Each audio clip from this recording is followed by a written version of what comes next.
Dear student, we are discuss about chapter number 4, part 1, metal and non-metal related to class 8th.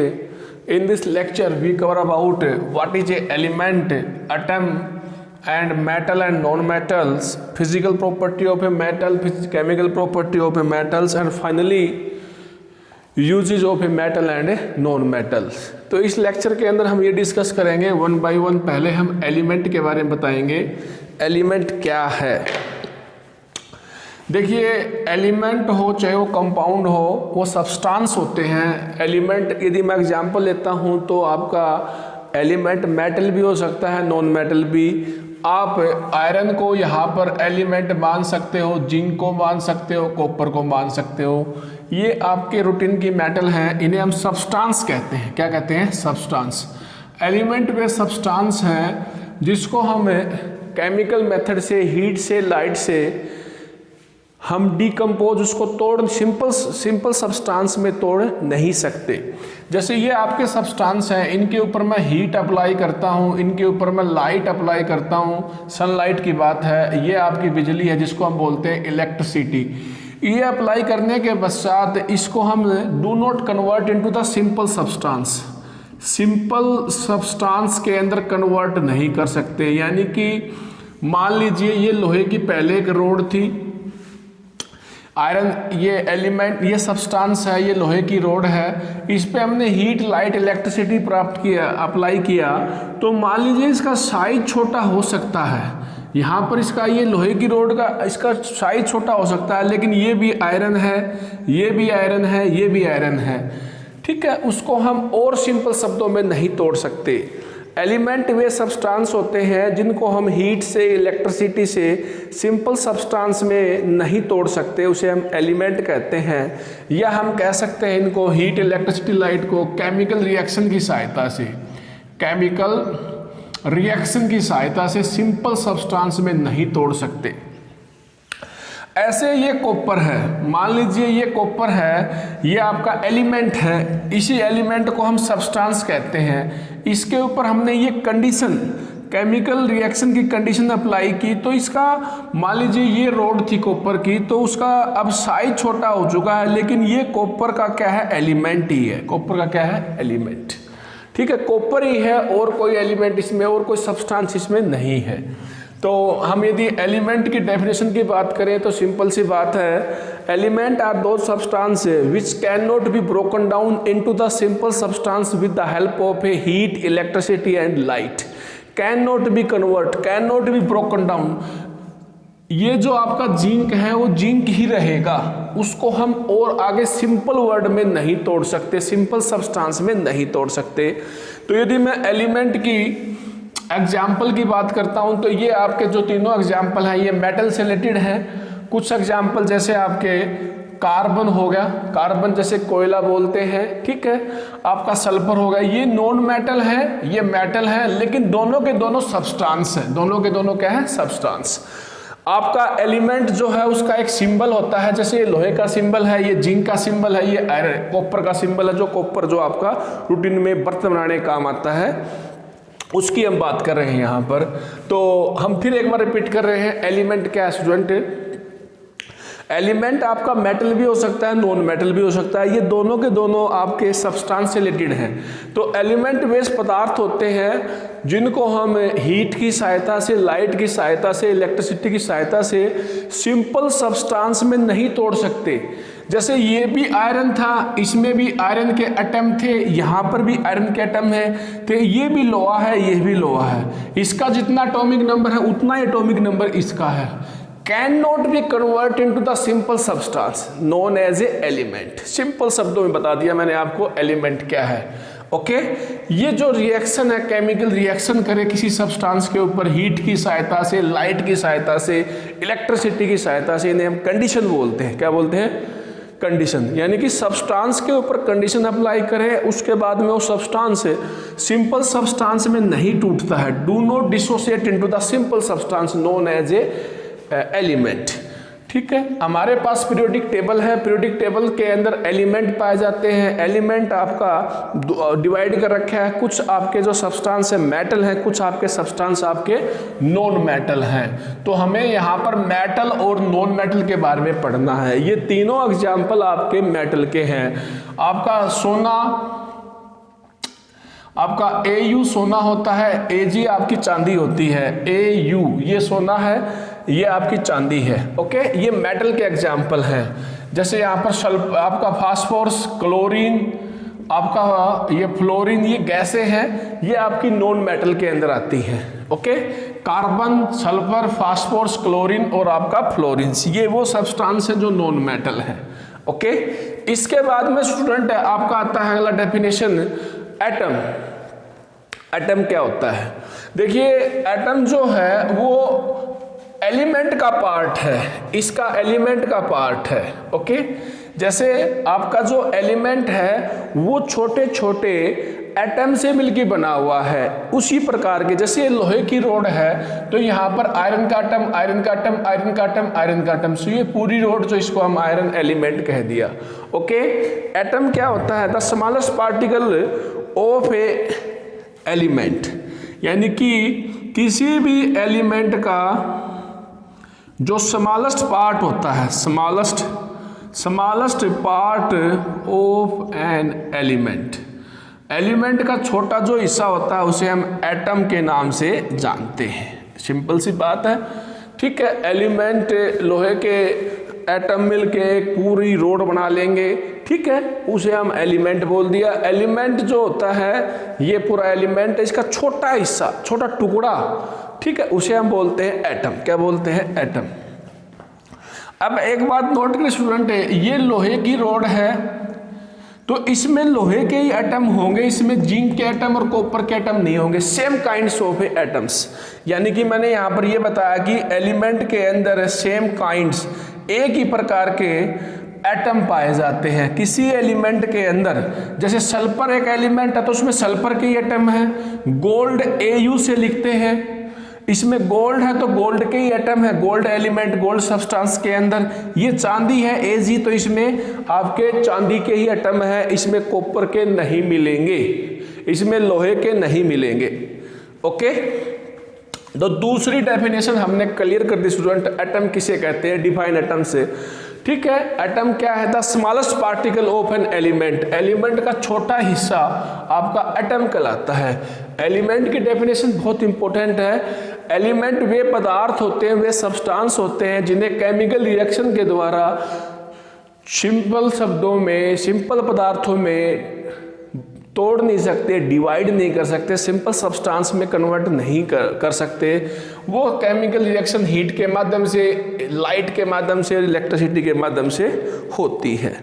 अगली definition student, हमारे पास 92 element जो हैं वो nature में पाए जाते हैं। 92 कुछ एलिमेंट जो हैं हमने बनाए हैं लैब के अंदर, तो 92 जो एलिमेंट हैं प्रेजेंट के अंदर वो नेचुरल एलिमेंट है। जैसे हमारी बॉडी के अंदर हड्डियों में कैल्शियम पाया जाता है, हम सांस लेते हैं वहाँ पर ETC साइकिल चलती है, कॉपर पाया जाता है, कैल्शियम धातों में पाया जाता है, ब्लड के अंदर सोडियम पोटासियम एलिमेंट पाया जाता है पोटेंशियल करंट पैदा करने के लिए। ओके, तो कुछ नेचर के अंदर 92 एलिमेंट पाए जाते हैं। Point to be noted student.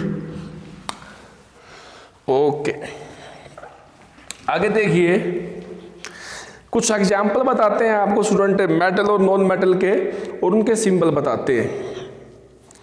तो यहां पर मरकरी, सोडियम, पोटासियम। अगला है मरकरी, सोडियम, पोटासियम, इनको भी याद रखें, ये मेटल है। ये क्या है? मेटल।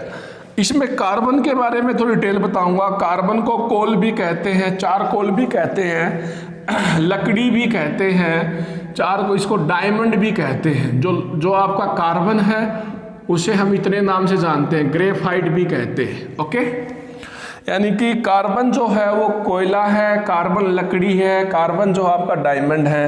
कार्बन एक ऐसा एलिमेंट है जो नॉन मेटल है। क्या है? Non metal. ये सारी की सारी क्या है? आपकी मेटल। ओके, तो स्टूडेंट अगला टॉपिक जो है आपका है मेटल। मेटल क्या है, डिफाइन मेटल। इसके बाद में आपका जाता है मेटल। तो मेटल क्या है, मेटल मेलेबल डक्टाइल एलिमेंट होते हैं। मेटल्स जो हैं वे एलिमेंट हैं जो मेलेबल है, डक्टाइल है, जो कंडक्टिविटी शो करते हैं। तो सबसे पहले मैं आपको यहाँ पर मेलेबल और डक्टाइल की डेफिनेशन बताऊंगा जो बार बार रिपीट होगी।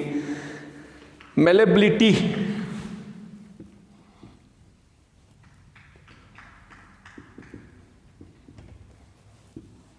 मेलेबिलिटी और दूसरी जो डेफिनेशन रहेगी वो रहेगी आपकी डक्टिलिटी।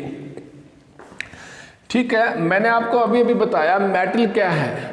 यदि मेटल होगा तो उसमें मेलेबिलिटी का प्रॉपर्टी मिलेगा और दूसरी जो प्रॉपर्टी होगा वो होगा डक्टाइल, डक्टिलिटी। सुन लीजिए स्टूडेंट, क्या है, नेचर के अंदर जो मेटल होती है वो हमें प्लेट के रूप में, वो हमें सीट के रूप में, वायर के रूप में नहीं मिलती। उसके ऊपर प्रोसेस करते हैं, फिजिकल मेथड अप्लाई करते हैं, जब वो आपका मेटल जो है हमारी रूटीन में यूज होती है। मेलेबिलिटी क्या है, this is the property of a metals. ये नॉन मेटल की प्रॉपर्टी नहीं है। इसके अंदर ये जैसे मेटल नेचर के अंदर हमें ऐसे ना पत्थर के रूप में, ऐसे हमें लिम्फ के रूप में हमें एक मिलती है। ओके, मेटल जो हमें ऐसे पत्थर के रूप में मिलती है रॉक्स के अंदर।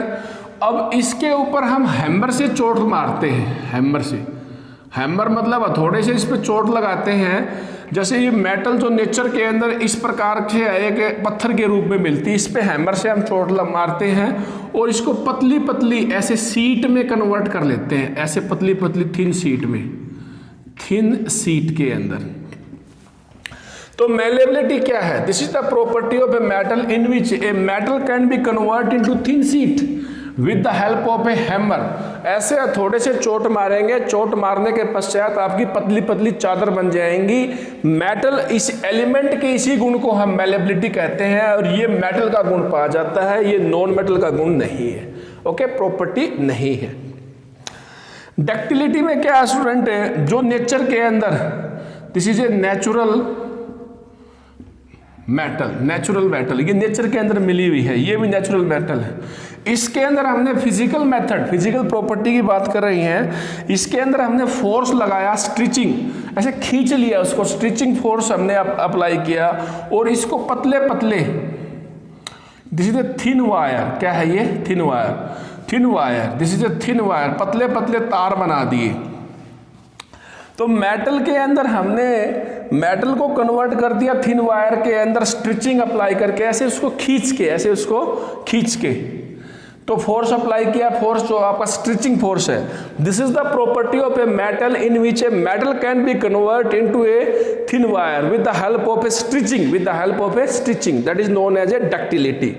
ठीक है, सिंपल शब्दों में समझें, यदि आपकी पतली पतली चादर बनती है मेटल से तो मेलेबिलिटी कहलाता है, यदि आपके वायर बनते हैं तो डक्टिलिटी कहलाता है। नेचर के अंदर मेटल जो है वो हमें पत्थर के रूप में मिलता है, जैसे इस प्रकार से शेपलेस मिलता है, शेपलेस मास होता है, कोई स्पेसिफिक उसका शेप नहीं है। Okay, this is known as a metal, malleability and ductility. अब हम डेफिनेशन पढ़ेंगे मेटल और नॉन मेटल की।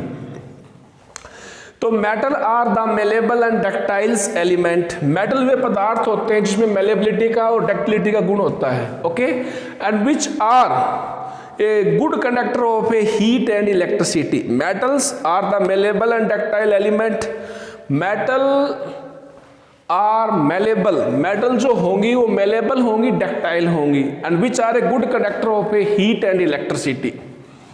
जैसे ये मेटल है तो ये आपका कोई भी एक सैंपल है, ये आपका कोई भी एक सैंपल है, मान लो यही सैंपल आपका, इस सैंपल के अंदर मेलेबिलिटी है, इस सैंपल के अंदर डक्टिलिटी है और इस सैंपल के अंदर ये आपका हीट पास होती है और इसी सैंपल के अंदर आपकी इलेक्ट्रिसिटी आप आसानी से पास होती है, तो इस सैंपल को हमने बोल दिया मेटल। ओके, ठीक है, इस एलिमेंट को हमने बोल दिया मेटल। क्या बोल दिया? इस सब्सटेंस को हमने बोल दिया metal. Okay, metal are malleable and ductile element which are the good conductor of a heat and electricity. तो उन सब्सटेंस को हम बोलते हैं मेटल। जो नॉन मेटल होगा स्टूडेंट, न तो उनके पास मेलेबिलिटी होगी न ही डक्टिलिटी होगी। ओके, मेलेबिलिटी भी नहीं होगी और डक्टिलिटी भी नहीं होगी, और न ही वो हीट और इलेक्ट्रिसिटी के कंडक्टर होंगे। तो this is the definition of a non metal. ठीक है, नॉन मेटल आर एलिमेंट्स, वे पदार्थ होते हैं which are neither malleable nor ductiles, न तो वो उनके पास मेलेबिलिटी है न डक्टिलिटी है, and which are poor conductor of a heat and electricity. This is a definition of a non metal. बहुत ही सिंपल शब्दों में मैंने आपको बता दिया मेलेबिलिटी और डक्टिलिटी। आगे देखिए कंडक्टिविटी। अब हम बात करेंगे physical property of a metal. Physical property of a metal, दो प्रॉपर्टी ये है आपकी मेलेबिलिटी और डक्टिलिटी, इनके बारे में हम डिस्कस कर चुके हैं। Physical and chemical property of a metal. Physical properties, ध्यान से सुने। फिजिकल प्रॉपर्टी के अंदर दो प्रॉपर्टी तो हमने अभी डिस्कस किए हैं। पहली physical property of a metal, ध्यान से देखें, फिजिकल प्रॉपर्टीज ऑफ मेटल। पहली प्रॉपर्टी अभी डिस्कस की है मेलेबिलिटी, दूसरी प्रॉपर्टी डिस्कस किया था डक्टिलिटी। सिंपल सी बात है, सिंपल शब्दों में लिख, आप ऐसे भी लिख दोगे मेटल का हमने थिन शीट बनाया, मेटल का हमने थिन शीट बनाया तो मेलेबिलिटी, मेटल का हमने थिन वायर बनाया तो डक्टिलिटी। ये दो प्रॉपर्टी मिलेंगी मेटल के अंदर। तीसरी प्रॉपर्टी थी कंडक्टिविटी, ये दोनों हम समझा चुके हैं। Metal are the good conductor of a heat and electricity. हमें पता है यदि आपके पास एल्यूमिनियम है तो एल्यूमिनियम में करंट जाता है, यदि आपके पास कॉपर का वायर है घर में, उसमें भी करंट पास होता है, उसके इलेक्ट्रिक वायर बनते हैं। तो ये जो कॉपर के वायर बनते हैं, एल्यूमिनियम के बर्तन बनते हैं घर में, ठीक है, ये शो करते हैं कि ये रिप्रेजेंट करते हैं कि मेटल के अंदर करंट पास होता है। ओके, तो metal is a good conductor of a heat and electricity due to presence of, ये बात इंपॉर्टेंट स्टूडेंट है, due to presence of free electrons.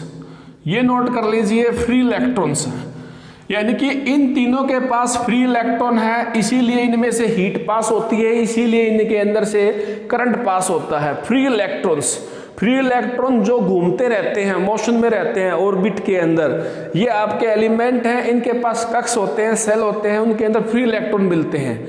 ठीक है, इस बात को समझें आप। यदि हम बात करें कार्बन की, कार्बन नॉन मेटल है, लकड़ी है, कार्बन में करंट पास नहीं होता क्योंकि इसके पास फ्री इलेक्ट्रॉन नहीं है। दूसरी बात करें हम सल्फर की, सल्फर आपका, यदि हम बात करें दिवाली के समय एक येलो कलर का पाउडर मिलता है जो विस्फोटक होता है, ओके, उसे हम बोलते हैं सल्फर। क्या बोलते हैं स्टूडेंट? सल्फर। तो अब इस बात को नोट किया जाए कि सल्फर में करंट पास करेंगे तो नहीं होगा, क्योंकि इनके पास फ्री इलेक्ट्रॉन नहीं पाए जाते। We are discuss about student physical property of a metal. Okay, अगला स्टूडेंट इसमें एग्जाम्पल आता है सोनोरस। सोनोरस का मतलब होता है sound producing substance, sound producing यानी कि साउंड पैदा करने वाला पदार्थ। आप देखिए कि घर में ना टोकरी होती है, तांबे की बनी होती है, उस पर साउंड लगाते हैं हम, ऐसे हीट करते हैं उसको तो साउंड पैदा होता है। ठीक है, हमारे स्कूल में जैसे विजय कुमार आता है और वो घंटी बजाता है, क्योंकि वो मेटल की बनी हुई है, तो उसको उसको हीट करता है तो साउंड पैदा होता है, तो छुट्टी हो जाती है तुम्हारी, जैसे अब हुई है। ओके, सोनोरस क्या होता है स्टूडेंट? सोनोरस ए साउंड प्रोड्यूसिंग सब्सटेंस रहता है। ओके, अब अगला इसमें हम बताएं कंडक्टिविटी, मेलेबिलिटी, डक्टिलिटी, ये हमारी प्रॉपर्टी होगी। तो स्ट्रेंथ है, हार्डनेस है। नेचर के अंदर बताएं तो देखिए कोई लोहे की प्लेट है, उसको आप जल्दी से बैंड नहीं कर सकते, तो मजबूत होती हैं। ठीक है, स्ट्रेंथ मतलब मजबूती है मेटल के अंदर। यदि मेटल का कंपेयर करेंगे नॉन मेटल से तो उसमें इतनी स्ट्रेंथ नहीं होती। सारा नए में ही जवाब है। जैसे मैलेबिलिटी जो है मेटल में होती है, उसकी थिन शीट बना सकते हैं, लेकिन नॉन मेटल की थिन शीट बनाएंगे तो वो टूट जाएंगी, उनकी थिन शीट हम नहीं बना सकते। ऐसे डक्टिलिटी से हम तार बना सकते हैं, तो नॉन मेटल के हम तार नहीं बना सकते। कंडक्टिविटी आप देख लीजिए, लकड़ी में करंट पास नहीं होगा सूखी लकड़ी के अंदर, ठीक है, तो ये आपके कंडक्टिविटी को शो नहीं करते, नहीं साउंड पैदा करते। तो ये फिजिकल प्रॉपर्टी जो है मेटल और नॉन मेटल की दोनों की आपकी क्लियर हो चुकी है स्टूडेंट। ये प्रॉपर्टी जो है मेटल की है, इनके अपोजिट जो है वो आपकी नॉन मेटल की हो जाती है। अब हम बताएंगे आपको एक जबरदस्त रिएक्शन जो केमिकल प्रॉपर्टी ऑफ मेटल में आती है, जिसका नाम है डिस्प्लेसमेंट रिएक्शन। कल हम अगले लेक्चर में स्टूडेंट पढ़ेंगे uses of a metal and uses of a non metal. वैसे तो आपको सभी को पता है मेटल का क्या यूज होता है, हम हमारे घर से ही लेते हैं। गोल्ड का क्या यूज होता है ज्वेलरी बनाने के लिए, कॉपर का क्या यूज होता है स्टूडेंट आपको पता है, कॉपर के बर्तन बनते हैं, इलेक्ट्रिक वायर बनते हैं। घर में एल्यूमिनियम मेटल होता है, एल्यूमिनियम के बर्तन होते हैं, तो उसका यूज होता है टिफिन के अंदर। सुबह सुबह मम्मी जो खाना डालती है, रैप करती है, उसको हम फॉयल बोलते हैं, एल्यूमिनियम फॉयल्स, खाने की पैकिंग के लिए, खाने की फूड पैकिंग के लिए, ठीक है ना।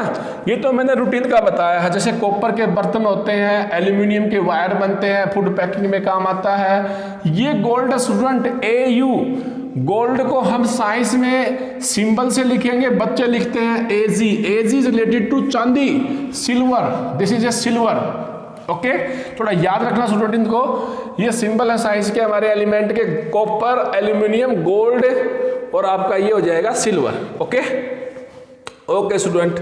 जैसे मरकरी का यूज करते हैं स्टूडेंट हम थर्मामीटर के अंदर, लोहे का यूज करते हैं हम लोहे की प्लेट बनाने के लिए, ब्रिज बनाने के लिए, बिल्डिंग मटेरियल बनाने के लिए। सिंपल शब्दों में आप समझे इस बात को, ओके। लोहे का यूज करते हैं हमें ऑटोमोबाइल के अंदर, कार, स्कूटर, बस बनाने के लिए, रेलवे ट्रैक बनाने के लिए, ओके। और यदि हम और बात करते हैं यहाँ पर सोडियम पोटासियम, सोडियम पोटासियम, ये ऐसी मेटल है जिनको हम चाकू से काट सकते हैं, हाई रिएक्टिव हैं। थोड़ा ज्ञान की बात और लीजिए इसके अंदर, ये मेटल इतने रिएक्टिव हैं, ये हवा के अंदर उपस्थित ऑक्सीजन गैस के साथ रिएक्ट कर जाते हैं, यानी कि दे कैन स्टार्ट बर्निंग। इसीलिए इन मेटलों को हम रखते हैं केरोसिन ऑयल में, मिट्टी के तेल में रखते हैं, मिट्टी के तेल में डुबो कर रखते हैं। मिट्टी के तेल में डुबो कर रखेंगे तो मिट्टी का तेल इनके ऊपर आ जाएगा और हवा के अंदर उपस्थित ऑक्सीजन गैस के साथ कांटेक्ट नहीं होगा, ओके। कांटेक्ट को तोड़ना है, कांटेक्ट को ही तोड़ना है। कांटेक्ट टूट जाएगा हवा में उपस्थित ऑक्सीजन गैस के साथ, तो ये इनका दहन नहीं होगा, इनका कंबशन नहीं होगा, इनका ऑक्सीडेशन नहीं होगा। These are the high reactive metal. They can react the atmospheric oxygen, react with the atmospheric oxygen, and they can start burning and may be explosive in nature, okay। आगे देखिए student, हम बात कर रहे थे displacement reaction की, this is the usages of a metals. आगे देखिए, डिस्प्लेसमेंट रिएक्शन बड़ी ही जबरदस्त रिएक्शन है। इसको हम जैसे ही स्कूल की ओपनिंग होगी हम करेंगे बच्चे, बहुत अच्छी रिएक्शन है। देखिए डिस्प्लेसमेंट रिएक्शन नाम से इंडिकेटेड है कि एक एलिमेंट ताकतवर होगा, दूसरा एलिमेंट कमजोर होगा, डिस्प्लेस कर देगा। क्या कर देगा? Displace. This is the chemical property. कल हम पढ़ेंगे केमिकल प्रॉपर्टी। केमिकल प्रॉपर्टी में पहली मैं प्रॉपर्टी आपको करवा रहा हूं, डिस्प्लेसमेंट रिएक्शन, ओके। तो पहली जो प्रॉपर्टी है उसको ध्यान से देखना स्टूडेंट है, डिस्प्लेसमेंट रिएक्शन। नाम से इंडिकेटेड है कि दो एलिमेंट हैं, उनमें से एक एलिमेंट पावरफुल है, एक एलिमेंट आपका लेस रिएक्टिव है। जो आपका पावरफुल है या जिसको हम बोलते हैं हाई रिएक्टिव एलिमेंट, वो लेस रिएक्टिव एलिमेंट को यहां से हटा देगा, ओके, डिस्प्लेस कर देगा और रिएक्शन को बना देगा डिस्प्लेसमेंट रिएक्शन। ठीक है स्टूडेंट, देखिए ये कॉपर सल्फेट है, this is A copper sulphate. Copper sulphate का घोल पानी में मतलब एक्वस, एक केव लिख दिया हमने यहाँ पर, this is A copper sulphate. Copper sulphate का पानी में घोल जो होता है ना, वो नीले रंग का होता है, ब्लू कलर। ये बात नोट कर लीजिए स्टूडेंट। अब कलर में चेंज आएगा तभी को तो बच्चों को पता लगेगा कि कलर के चेंज से रिएक्शन हुई है। This is the characteristics of a chemical reaction. Colour में चेंज होना, गैस का बनना केमिकल रिएक्शन के दौरान, ठीक है, गैस का बनना। ओके, तो मेरा कहने का मतलब ये है कि यहाँ पर हमने डिस्प्लेसमेंट रिएक्शन करना है। हमने कॉपर सल्फेट ले लिया, पानी में उसका घोल बना लिया। कॉपर सल्फेट ये ब्लू कलर का होता है, और हमने यहाँ पर मेटल ले लिया आयरन। क्या ले लिया? आयरन।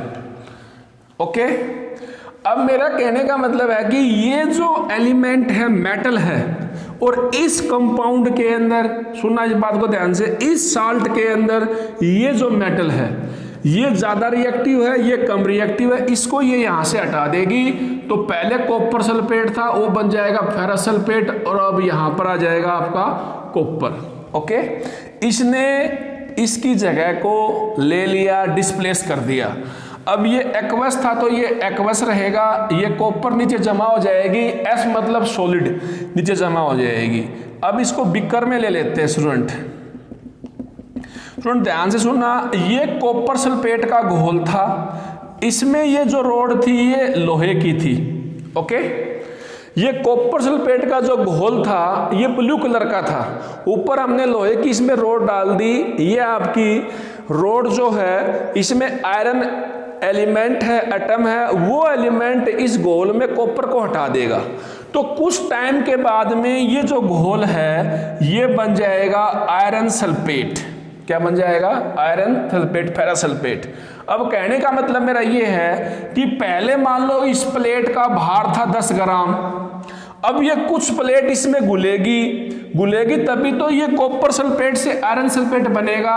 अब घुलने के पश्चात मान लो हमने प्लेट बाहर से निकाल दी तो ये घुल गई मान लो स्टूडेंट इसमें, तो अब इसका वेट बच जाएगा 8 ग्राम। तो ये प्रैक्टिकल कंडीशन में हम देखते हैं, पहले वेट जो था वो ज्यादा था इसका, बाद में बेटा अब सिंपल सी बात है, केमिकल रिएक्शन हुई तो केमिकल सब्सटेंस का यूज होगा, तो केमिकल सब्सटेंस का यूज होगा तो पहले 10 ग्राम की थी स्टार्टिंग में, इन दोनों के बीच में रिएक्शन हुई तो यहां पर बन गया आपका फेरस सल्फेट। क्या बन गया? ये फेरस सल्फेट। फेरस सल्फेट कैसे बनेगा? जब ये लोहा पिघलेगा रिएक्शन के दौरान। तो स्टूडेंट हमें ऐसे कन्फर्म होता है कि कुछ टाइम के बाद में फेरस सल्फेट का जो ये ग्रीन सॉल्यूशन बनता है, यहाँ पर क्या बन जाता है? Green solution. पहले ब्लू था, अब ये ग्रीन सॉल्यूशन बन जाता है। This is A ferrous sulphate, ferrous sulphate या आयरन सल्फेट, और कॉपर निकल जाता है। तो डिस्प्लेसमेंट रिएक्शन में आप ये लर्न कर सकते हो कि केमिकल रिएक्शन है जिसके दौरान high reactive metal less reactive metal को उसके साल्ट से डिस्प्लेस कर देता है, उसे हम बोलते हैं डिस्प्लेसमेंट रिएक्शन। अब आपको पता लग गया कि कॉपर सल्फेट में कॉपर आपका कमजोर है। अगली बार हमने ले लिया यहां पर जिंक। क्या ले लिया स्टूडेंट? जिंक। तो जिंक भी इसको हटा देगा। ओके, तो यहां पर बन जाएगा जिंक सल्फेट। क्या बन जाएगा? Zinc sulphate. स्टूडेंट सिंपल सी बात है। अगली बार हमने ले लिया मैग्नीशियम की रोड, तो मैग्नीशियम भी इसको हटा देगा। ओके, कहने का मतलब यहां पर ये है, यहां पर आयरन सल्फेट लोगे, आयरन लोगे तो आयरन सल्फेट, जिंक लोगे तो जिंक सल्फेट, मैग्नीशियम लोगे तो मैग्नीशियम सल्फेट। ये हाई रिएक्टिव मेटल है, हाई रिएक्टिव मेटल है, हाई रिएक्टिव मेटल है, ये लेस रिएक्टिव है, ये ज्यादा पावरफुल है, ये कम पावरफुल है, ये इसको हटा देगी, ये इसको हटा देगी, ये इसको हटा देगी। हटाने के पश्चात उसके रेस्पेक्ट में कंपाउंड बनेगा। एक बार प्लेट लोहे की ली थी तो लोहे वाला साल्ट बनेगा, जिंक की ली थी तो जिंक वाला साल्ट बनेगा, मैग्नीशियम की लेंगे तो मैग्नीशियम वाला साल्ट बनेगा। स्टूडेंट कुछ एग्जाम्पल मैं आपको नॉन मेटल के बताऊंगा, ये हमारा आज का आखिरी टॉपिक रहेगा। ओके, जैसे मैंने कुछ बताए भी थे आपको नॉन मेटल के एग्जाम्पल, लेकिन थोड़ा और बताता हूं नॉन मेटल के एग्जाम्पल, ध्यान से सुनना। नॉन मेटल जो हैं जैसे कि कार्बन, सल्फर, फास्फोरस, हाइड्रोजन, ठीक है, ये तो हमने बता दिया था। कार्बन, सल्फर और आपका फास्फोरस P4, जो कि फास्फोरस आपका माचिस की तिल्ली में मैच स्टिक के ऊपर जो बबल शेप का या बैलून शेप का जो केमिकल लगा होता है, फास्फोरस का उपयोग हम वहां पर करते हैं। आयरन, क्लोरीन, फ्लोरीन, ब्रोमीन, आयोडीन्स, ये आपके सारे क्या हैं, नॉन मेटल। दो और नोट कर लीजिए, बोलो नाइट्रोजन और ऑक्सीजन। नाइट्रोजन भी नॉन मेटल है, ऑक्सीजन भी नॉन मेटल है। मुख्य रूप से आप याद रखिए कि नॉन मेटल जो है ना, गैसियस, गैस के रूप में मिलते हैं। किसके रूप में मिलते हैं? गैस के रूप में। ये दोनों गैस हैं। इसके साथ एक गैस और है फ्लोरीन, इसके बाद में और है क्लोरीन। ओके, ये गैस है। नॉन मेटल मुख्य रूप से गैसियस स्टेट में पाए जाते हैं। ओके स्टूडेंट, हमने ये लगभग कवर कर लिया। कल हम पढ़ेंगे केमिकल प्रॉपर्टी। केमिकल प्रॉपर्टी में एक प्रॉपर्टी पढ़ चुके हैं जिसका नाम है डिस्प्लेसमेंट रिएक्शन। सिंपल सी बात है स्टूडेंट, इस बात को ऐसे लर्न कर सकते हो कि किसी केमिकल रिएक्शन के दौरान, this is a chemical reaction, high reactive metal जो होता है वो लेस रिएक्टिव मेटल को डिस्प्लेस कर देगा उसकी जगह से, तो उसको हम बोलते हैं डिस्प्लेसमेंट रिएक्शन। ओके।